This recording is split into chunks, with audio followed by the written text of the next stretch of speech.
what the hell does AI mean for SEO? We dig into what LLM SEO really means, how to rank in Google and AI tools, and how to turn SEO from a vanity play into a pipeline game. Welcome back to the B2B Playbook, where we believe great go-to-market is about people, not platforms. The question we're exploring today is, what the hell does AI mean for SEO? AI is rewriting how buyers search. LLMs like ChatGPT, Claude, and Perplexity, they're skipping over links entirely, and most marketers don't know whether their content is being seen, let alone driving pipeline. In this episode, we've got SEO expert Sam Dunning, who is the founder of Breaking B2B and host of the Breaking B2B podcast, and he's joining us to break down how teams can still win organic search even if the rules change. We dig into what LLM SEO really means, how to rank in Google and AI tools, and how to turn SEO from a vanity play into a pipeline game. Sam, thank you so much for joining us. Hey, George. Thanks for having me back on, man. Looking forward to digging in and having some fun. Yeah, this is, I think, your third time back here now. I think that's 3 times more than any other guest that we've had back. So you keep knocking it out of the park. Our videos with you actually are our top performing ones too on YouTube as well, Sam. So we have to have you back. I'm just too greedy. That's my problem. I always want more and more. No, I appreciate it, man. Looking forward to it.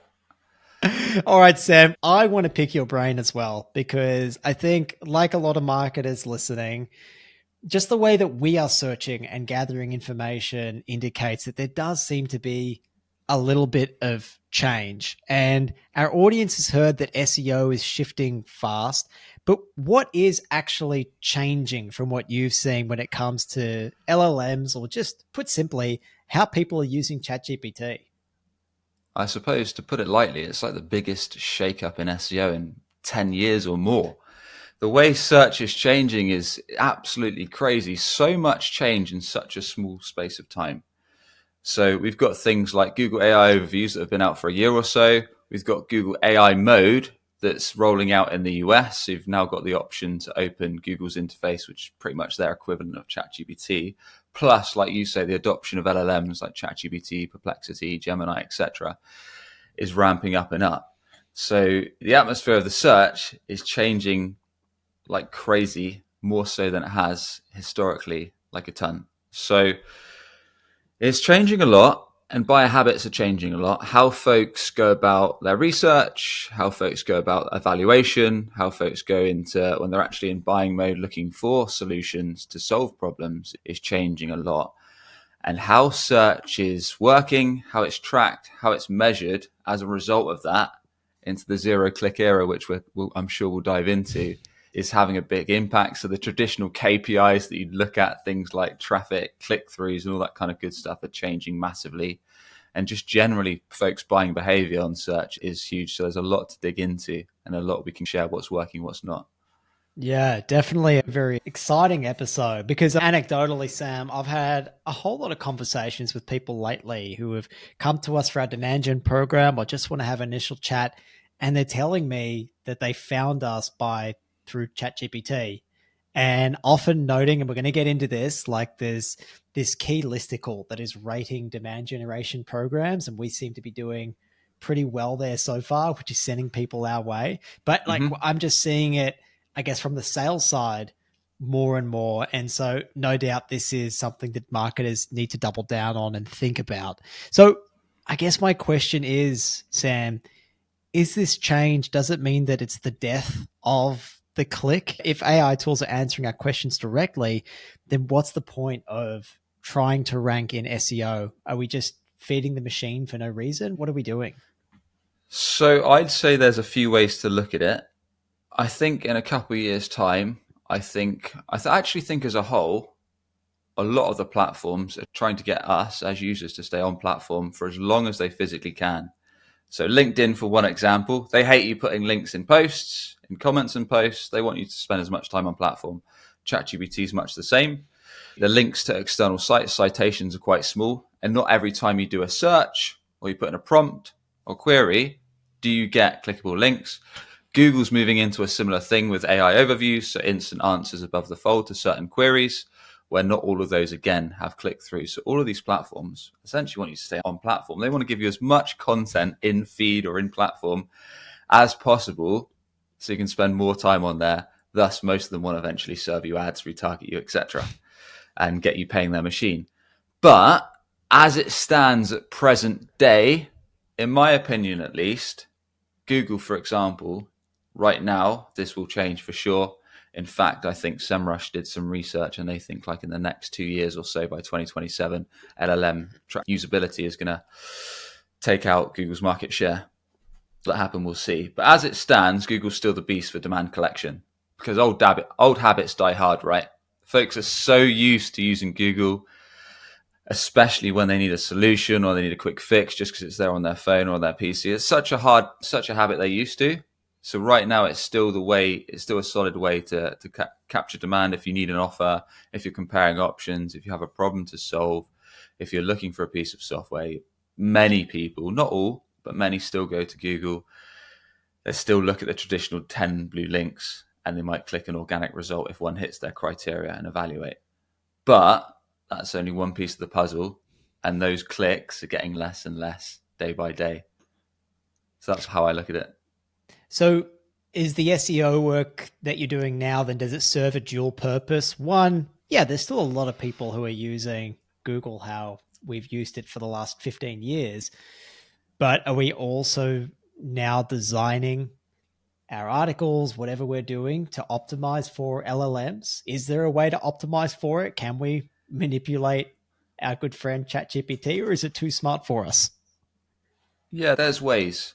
And I suppose I should preface this, but because GEO, AIO, LLMO, whatever you want to call it, AI search, because it's still so early, there's no quote unquote experts at this yet. Everyone I know, everyone in the SEO community is still experimenting and sharing what's working, what's not, because the environment is changing so much. There's only ways that we've seen that work and some that don't. So to answer your question, like most marketers that join discovery calls with us right now, pretty much the first question is, should I stop doing traditional SEO for Google and just go all in on LLMs? And my recommendation is, unless you have a super technical ICP, and let's say, for example, you sell to developers or something like that, like you sell a SaaS that serves an ICP of a developer, then they probably ditched Google altogether. They probably only use ChatGPT and certain LLMs to get information, evaluate things, and get content. So in that case, you probably want to take quite an aggressive stance on it. Whereas if you have a more traditional, more old school user base, then Google still makes sense. But so traditional SEO play, like we've talked about historically on this show. However, I would say build out your foundation for LLMs and ChatGPT. So start to do the groundwork so you can start gaining some visibility. So in short, you're not missing out. So if someone's searching for top certain specific use cases, as we know, as an example, in Google, historically, you might have searched best proposal software. In a tool like ChatGPT, you might say something like, I'm the CMO of a company with a 50 sales rep team. I need a proposal software to do XYZ with these features to solve these pain points within this price range. Show me the top 3 vendors. So it's so much more detailed. So that's why I'm saying, yes, let's do the classic SEO play, but let's also start building this foundation for LLMs, and we can dive into kind of what we're seeing work. That's really interesting. So does that mean if we're thinking about the typical resources or content we would build out as marketers, we should be focusing more on kind of those who are solution aware, product aware, most aware, because they're the comparisons that you build out, the case studies, the use cases, because that's all the information that if I'm searching, I'm a CMO looking for XYZ, if we're built those materials out, then hopefully ChatGPT, whatever AI you're using, has picked up on that, and your competitors haven't put the time into doing that yet.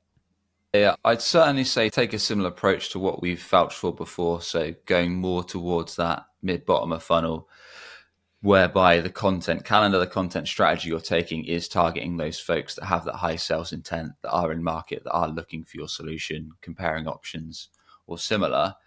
But I suppose I'd preface that with the content you put out, whether that is an article, whether that's a product listicle, whether that's a landing page, a product page, whatever it is that serves that user intent, that's going to give the content in the right format for that prospect, needs to be a bit more in depth than we'd historically done.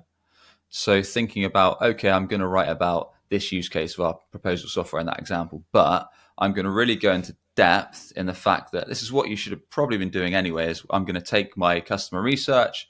So I'm going to really talk about, I know you're probably facing these problems, these struggles. I know that these are maybe specific questions that you'll have that you'll raise on sales calls. I know that these are some of the use cases, and I'm also going to dive into maybe some of the use cases, like this is how a CMO might use it. This is how a VP of revenue might use it. This is how a sales director might use it. So really going into niche use cases, making those quite split up well on the page. So whether they're in bullet points, whether they're in subsections, so they're quite well spread out. So tools like LLMs can easily pick them up because they're well segmented. And also thinking, I'm going to cover this topic in a lot more depth than I'd historically do, because LLMs, unlike Google, they don't pull pages. They chunk out content from your website. So they can pull several different sections from several different sites and then cite those all within one result or one query that they bring out. So it works a lot differently. So you need to go into a lot more specifics to cover those kind of long tail prompts that folks might look for. Interesting. And because you still want to make sure that the LLM, I suppose, indexes that page or comes across that page, is that why you would still include it as part of a navigable page on your website that people easily see, as opposed to just having another independent page, which was like an information dump for the LLM to learn off? Yeah, that's a good one. And the thing is, like, LLMs don't necessarily care. So Backlinko did an interesting study, and they were saying that things like LLMs were pulling less pages that ranked on Google, like pages 1 to 4, but more, it was like around pages 17 to 21. So it wasn't like the original SEO playbook. They were going for pages that were super detailed but weren't built necessarily to rank as well on Google. So I suppose my point is, it doesn't seem that LLMs care necessarily how prominent this page is on your website, as long as it's there and indexable and it covers this use case and it serves what the focus prospect is looking for in depth. And also things like maybe weaving in some original research, some data, some stats that are relevant to the topic they're looking for, then it might cite it. And I suppose it's also worth prefacing that's one piece of the puzzle. LLMs also love to pull from other third-party sources. Very interesting, because the traditional ranking factors that Google would use, and we know that there's so many to determine who ranks position 1, who ranks position 50, is that a lot of those signals might not be actually available to an AI like ChatGPT, because they don't have the same tracking that Google has on your website. So how are they determining who should be surfaced and who shouldn't? I think there's a few ways to think about it. I think if it's niche specific content, then I think it's more of a case of they're scouring the web for which sites actually have the most in-depth, useful, relevant stuff on this topic. I think when it's more general content, i.e., let's say we're a marketer looking to evaluate a software product, and then we're searching for a specific tool or platform for our use case, then they're going to what websites are cited the most on that category.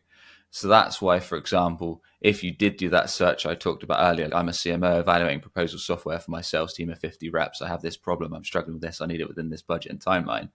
Then what you'll usually see is they'll pull it from product listicles. So you'll see the most cited sources will be things like, we reviewed the top 10 proposal softwares of 2025, and you'll see those being pulled a few times. You might see some results from some websites. So they'll probably, ChatGPT will probably do, here's a comparison table of 5 that we think hit your fulfillments, and here's the pros and cons of each. They'll probably cite some sources like these top 2025 proposal software listicles. They might include a couple answers from Reddit. What are your recommendations for proposal software I'm evaluating for my company now? And maybe even Quora or a site like that. So that tends to be the mix up.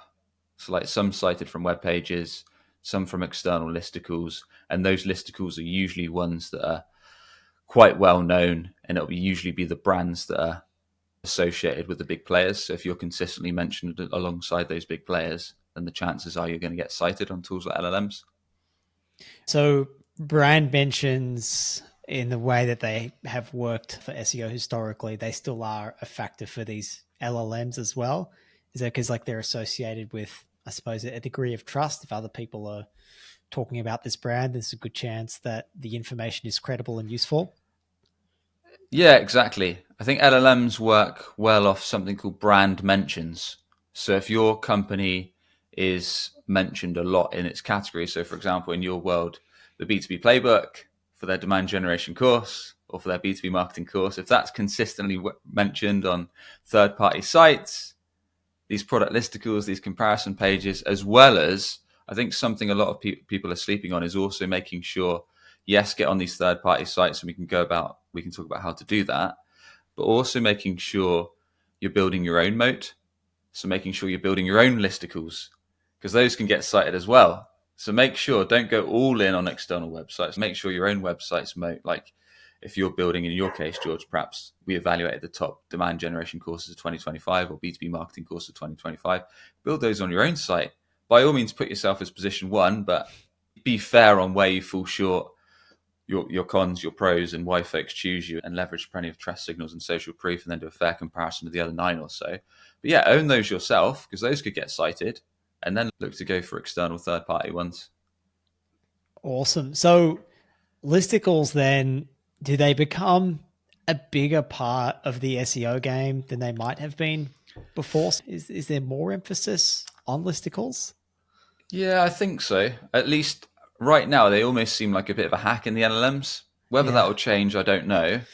But they've always worked well in SEO because let's go back to a classic SEO search. I search for best calendar scheduling tools or best social media scheduling tool or best proposal platforms. Like most of the results are dominated by these listicles. Like we evaluate the top 10, the top 20, etc.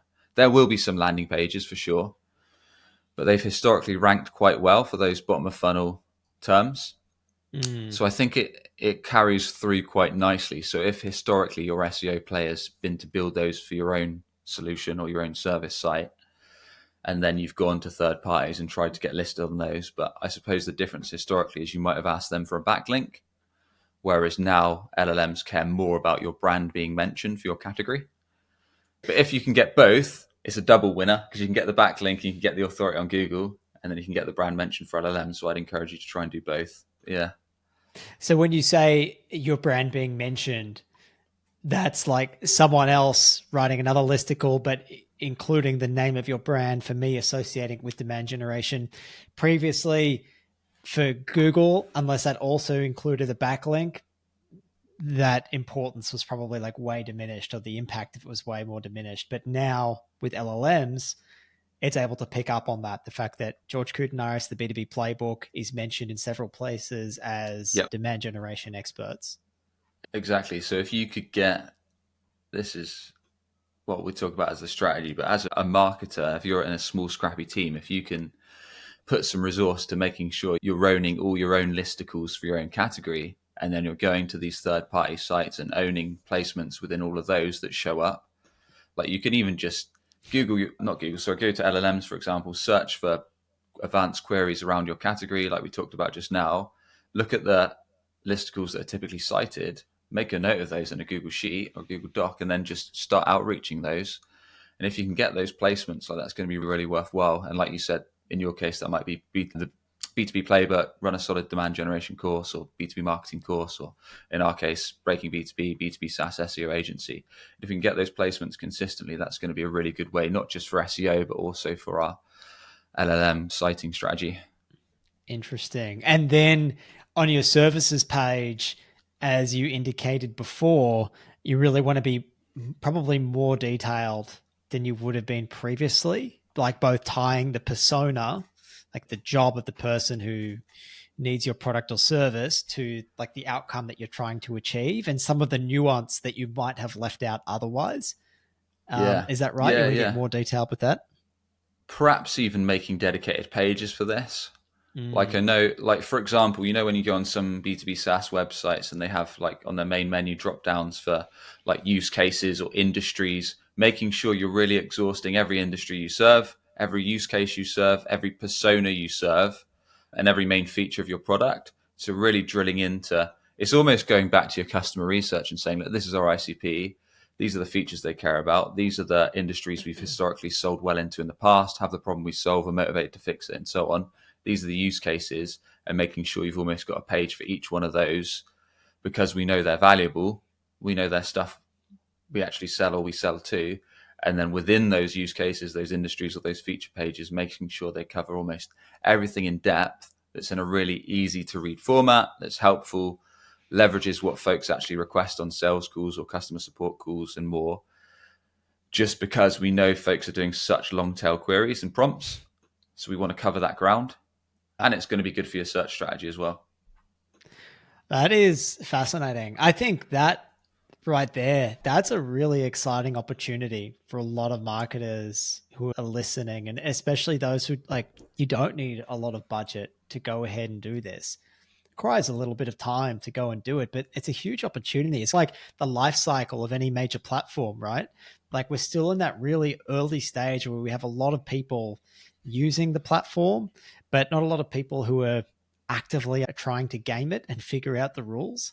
And if you can be the first to do this in your industry or one of the early ones, there's a huge opportunity there, isn't there, Sam?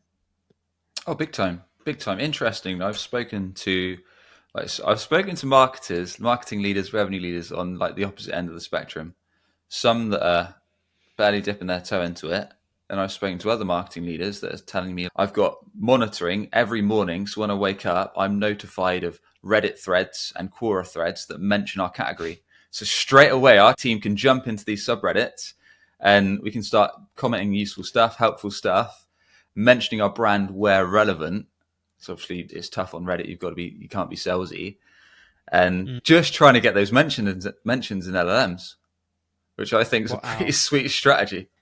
I think it's a great idea. So yeah, I guess ChatGPT does look to places like Reddit, maybe Quora, I don't know, but like those kinds of places where you get the real talk, you get the real Mm. information and real expertise without the promotion.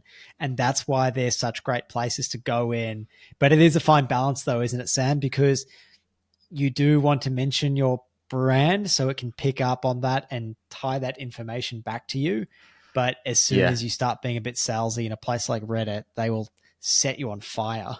Yeah, exactly. I think it's going to be a tough balance, especially for a lot of marketers that are perhaps going to have their necks breathed down by the revenue leaders and think, why are you messing around on Reddit? You better be putting our website link and stuff like that. And it's, no, it doesn't work like that. So yeah, I think that's probably a conversation, especially for the bigger marketing teams, where you're going to have to explain to leadership and walk them through ChatGPT searches or LLM searches where someone is searching for something that's quite bottom of funnel and product related, and then say, look, Reddit's being brought up a lot here. You can see it. And this is typically what the responses and comments and threads look like. This is like the right etiquette.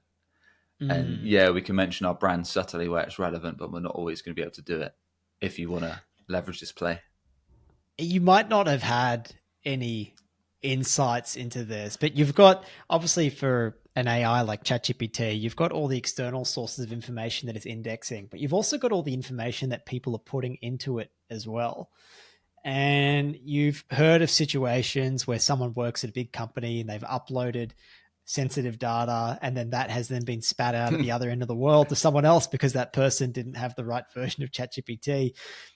Is there some way to game that as well? Should I be uploading our B2B playbook Bible to the free version of ChatGPT so it looks at it as the authority on demand generation? Because I think sometimes I personify these AIs. But I got to Mm, say, even with the paid version, there are times where I feel like the AI always takes the path of least resistance. And I don't know if mm, it's like a resourcing issue or whatever it is. And maybe that's why it loves listicles and stuff so much because it's done the work for you.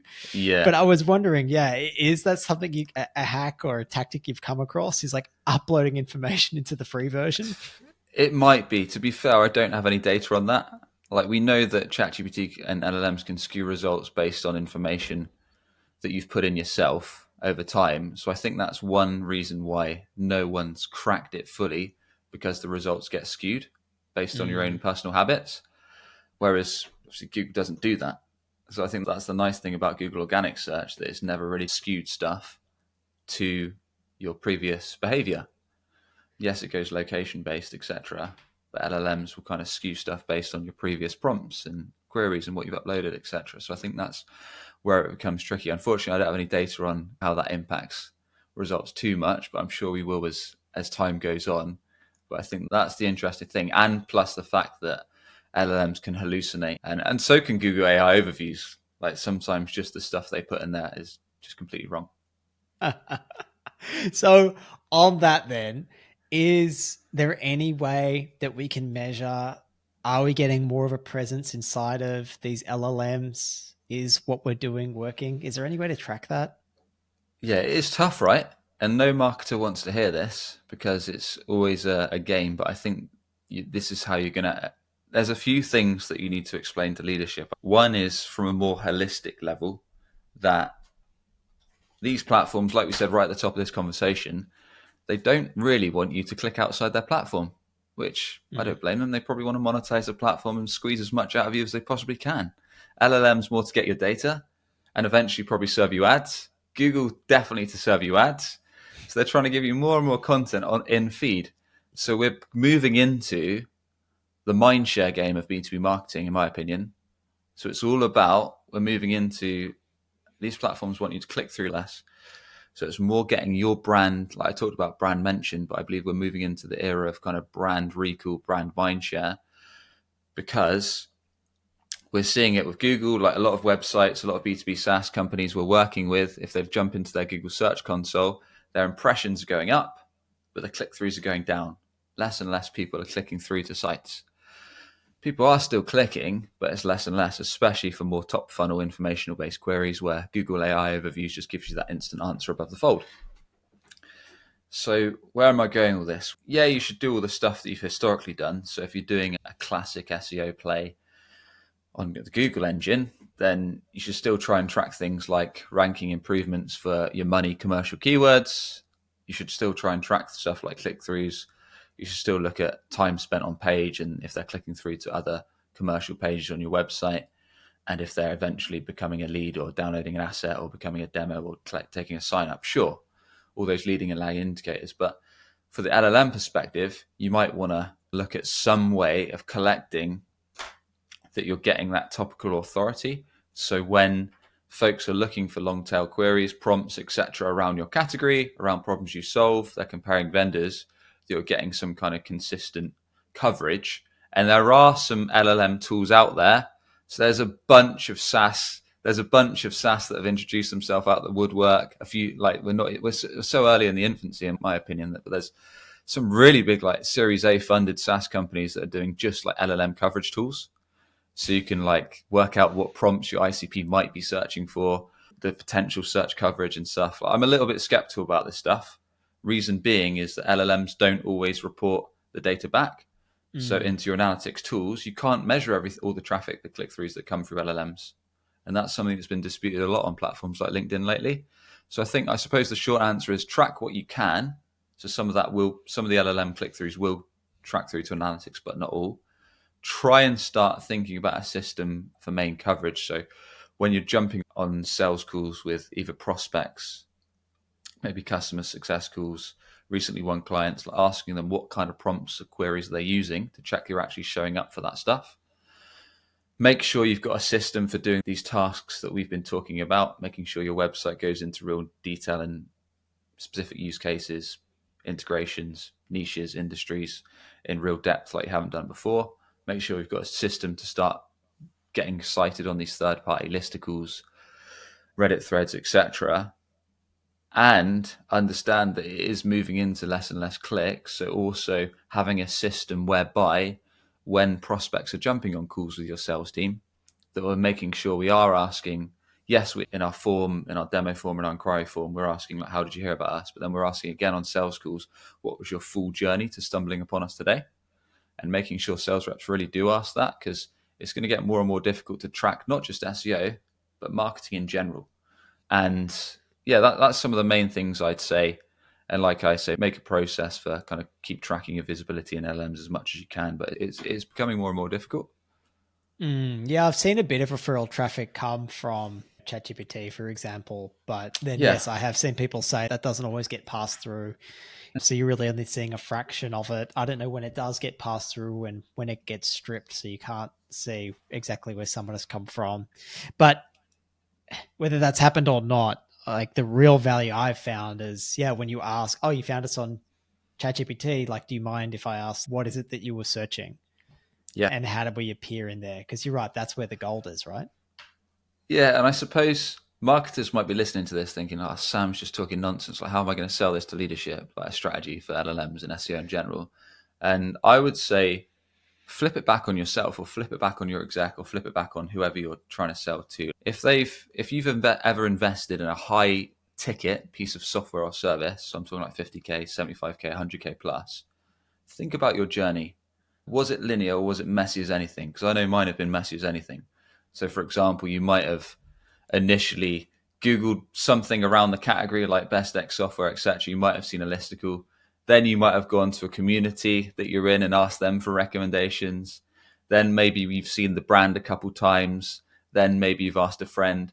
Then maybe you've consumed some of the founders or the exec team's content on LinkedIn. Maybe you've done another Google search. Then you've listened to their podcast. Then you signed up for their newsletter for a few months, and all this stuff. Then maybe LinkedIn's retargeted you and served you some of their content. Then maybe you've gone back to an LLM to do a more in-depth comparison of those three vendors you're evaluating to really drill into the features, pros and cons, and what third-party sites are saying about them. So think about all that research you did and think about how many platforms and different things you've used. And then think, how easy is it going to be to track all that stuff? That's right. And that's the curse of the marketer, is being forced to try and track this stuff, which a large part of the journey just isn't trackable. So I guess it then comes back to just the fundamentals of marketing holding true as they did before. But as with any major change, there might be a few tactical executions that you maybe place a bit more emphasis on. And if I were to summarize, Sam, it's probably really double down on those listicles. Make sure you own them on your own website. Make sure you get on third parties listicles as well. Get those brand mentions as much as possible. For your services page, build that out in detail. Make sure you're mapping your persona to the solution and the outcomes that you get them. So the LLMs have all that context. Hit up other places that you know are typically returned by AIs when they're doing some kind of information retrieval, like Reddit and Quora or whatever it is it might be, and make sure you're going in and being helpful. Was there anything else that you would really recommend the marketers who are listening double down on and think about to maximize their chances of appearing? Yeah, I'll do a quick recap. A lot of it you summed up there, but weirdly enough, I did a post on LinkedIn a day or two back, and basically said, look, if I'm a marketer and I want to take organic search generally seriously for Google for LLMs, and I had 90 days, this is exactly what I do. So the first is pretty much what we talked about already. Start where we win already. Work out what are the niches, what are the industries that we've served best historically, what are the problems we solve best, and what are folks potentially searching around or offering, and make sure we've got a dedicated page for each niche, each use case, each industry, each potential integration, each feature. Make sure we've really exhausted those, so we've not really left any gap unturned. Everything's covered, and within those pages, make sure they serve the prospect to the best of our ability. So we go back to our customer research, they answer those crisp questions, they talk about those use cases, and they really go into depth. And then the other way this kind of leans on that, I suppose, stage two is making sure you're really building a solid moat on your website. So, like you say, make sure you've got those listicles for all your main offers that folks could be searching for around your category. Maybe you've got existing pages that cover some of the stuff we've already talked about, but they're not very detailed. So make sure that the coverage on those is great. They're backed by social proof. So a lot of the time folks build pages on the website, but they're very text heavy. They're not that visual. And especially if you're in a tech or a SaaS offering, then your pages should really be product led. So really show your product kicking into play, show the aha moment of your solution, back it by relevant customer case studies that have maybe switched from competitors and why they chose you. Make sure that they're really visually enjoying to read and engaging and serve your ICP and resonate with your ICP. And then I suppose the other part of it is do the listicles like we talked about. So try and get on as many third-party sites. Try and look when you do LLM searches, see the ones that are cited most. Some of those, if it's like Forbes, then they're pay to play. But the others, from my experience, you can get on for value exchange. So it might be you approach them, you find whoever's written them on LinkedIn, you drop them a message, and you maybe just, I'm a big fan, I think I've talked about this before, but I'm a big fan of outreach. Like you probably get this, George, like when someone pitches you for your podcast, because I know I get tons of these for Breaking B2B podcast, most of them are walls of text pitches. I'd love my founder to be on your show. Here's 200 lines of text about why they're so awesome. And it's just like instant delete. Whereas I love short messages. They seem to work quite well, where I just say, I'd find whoever wrote that listicle and just say, hey, Jess, had a weird idea for your XYZ listicle. Are you against a quick chat? And then usually they'll just message me like, Sam, what the hell are you on about? And then I'll just respond with maybe a customized Loom video or maybe an image or something that catches their attention and just say, look, I wondered if you could add us to this listicle in return. I'm happy to have you on a podcast or happy to do a guest post for you or give you a LinkedIn shout out or some kind of value exchange that's more sweat equity than paying them, especially good for smaller market teams. So make a Google sheet of all these prime listicles that you want to get featured on. Have a process where you reach out to a couple a week or something like that, and then just slowly start owning those with some kind of value exchange. And that'll do quite some good damage in LLMs, but also for Google as well. If you can get the brand mention, but also get a backlink to maybe one of your focus keywords and pages, it's going to be like a 2-in-1 hit. And another almost cheat code is leveraging past media. So if you've got a founder or an exec, your marketing leader, your revenue leader that's done a lot of press, PR stuff in the past, grab their LinkedIn URL, chuck it into a tool like SEMrush or Ahrefs, click the backlinks tab, and you can see all the websites that have linked to their profile. And just look at the ones that have maybe got some good domain authority that are relevant to your niche, your industry. Again, look at whoever wrote that page, reach out to them on a platform like LinkedIn and do a similar process to what we just talked about. And instead of them linking to the LinkedIn profile, ask them to mention your brand and your category and maybe do a backlink as well to one of your focus pages, and you get like a 2-in-1 hit again. And I suppose the final piece of the puzzle is doing all of this, but doing it at speed. Because LLM's still in their infancy, historically for SEO, speed has always been the way. Like the way to get above mid-market and enterprise companies is to work out what dream clients are searching for, build best-in-class content, do basic technical SEO, do the PR, do the link building, and do all of this at speed. And that's how you beat giants in the SEO game to drive inbounds. Similar process for LLMs, do all that stuff, but do it faster than anyone else. Because mid-market enterprise companies, they move super slow. Everything's got to go through a long, tedious approval process. Pages can literally take months or longer to get published. So if you're a scrappy, small marketing team, speed and getting stuff done is going to be your advantage here. So that's like a mini playbook for that. Yeah, I love that. That is awesome. And I think you're right. Speed is the big one, and having a process to do this if you're trying to manage all of this internally. Or Sam, I assume as well, this is part of the services that you offer too, right? Is you can help teams do this. Yeah, exactly. So it's a new product we're introducing at Breaking B2B. So I appreciate that especially a lot of the teams we work with have quite small, scrappy marketing teams, and that resource can only go so far. So if it's something you want to start taking seriously, that's something we help with at Breaking B2B. Okay, awesome. I think we've covered a lot. Is there anything else you think we need to add to this conversation before we wrap things up? I think the other thing to double down on is experimentation. So whilst a lot of this you can reverse engineer. So you can look up a bunch of prompts, you can pull insights from your customers, you can research what they're searching for. You can see the third-party sites that are commonly cited. You can reach out to those and make sure you're being mentioned there as well. You can make sure your website is covering everything in depth, going as niche and specific as possible. You can do the best practices. I suppose one other thing that is worth mentioning is that I think on last two things I'll end on. Two things I'll end on. One is keep your Google strategy going for now as well, because Spark Toro did a report a few months back that said Google's still getting 373 times the searches of the LLM tools. Of course, LLM's only going to gain market share, but it just shows Google still works for demand collection. And the other thing is that as LLMs are still in their infancy, don't be afraid to experiment. Don't be afraid to try new things. If you think historically you haven't built listicles on your website, why not throw some up? What's the worst that can happen?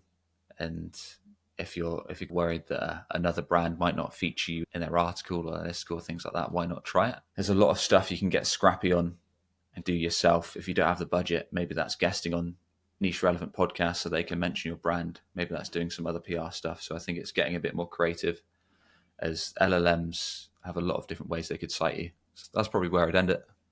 Love that. Yeah, that value exchange is so key.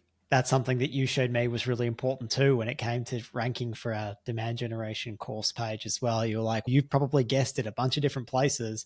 Go back to them. You've already given them value, ask for something back, or for new opportunities, making sure that there is that exchange. And on the point of experimentation, Adam Mandarovich, who we work with a fair bit, we ended up generating a few really strong opportunities from something he thought of and tested, which was basically turning an in-depth ChatGPT search about our CRO school into a QR code, and with the text above saying, "We dare you AI search us." And the idea would be people would then scan the QR code. It would then compare us to the other sales and revenue methodologies out there, That's like smart. without us influencing it. And people actually did it. And we got some strong opportunities from it. He posted it in a few groups. He was like, this was this idea that I had. He's good like that, Adam. He's great. Very creative. He's great. I really like it's going off topic, but I really liked what he did. I'm a big fan myself of standing out in your category. Yeah. I love differentiating, like some of the stupid stuff I post on LinkedIn, like memes of me or me walking around asking the public how to get top of Google, or just anything you can do to stand out. But especially liked it where he went your course versus CRR school versus gap selling or versus Sandler selling. Then he'd do the background of the book and then just talk about where it falls short and stuff like that. So I think if you can stand out in your marketplace, it's just like a cheat code. So a lot of companies are just way too scared to do it, especially in traditional industries. Like if you can do a bit of a shake up, but not just do a shake up, of course, also be a value add, like share useful content, share helpful stuff, be a genuine resource otherwise, but occasionally just be different, be unusual. Absolutely. All right, we'll close it there. Be different, be unusual, but still follow the advice Sam gives you. He gives a lot of great advice. Sam Dunning, I'll get people to follow you on LinkedIn. Your name is easy enough to spell. They'll find it. I'll also make sure we link to you from the article that will accompany this episode as well.